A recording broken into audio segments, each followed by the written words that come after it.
The hood prop rod clip for my Jeep broke. So the Mopar one is like $25. I ordered the Storman one, it was $10 off Amazon.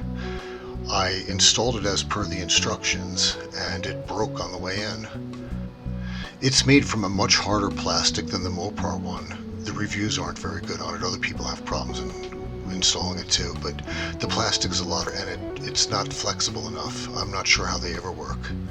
So on Amazon, I bought this. It's 30 pieces, 10 of them are hood clips, and then there's these other little inserts that, you know, for other projects they might be nice to have around, so they go in the bin. But you get 10 of these little clips, and they are actually for Hondas. That's what it looks like next to the Mopar one.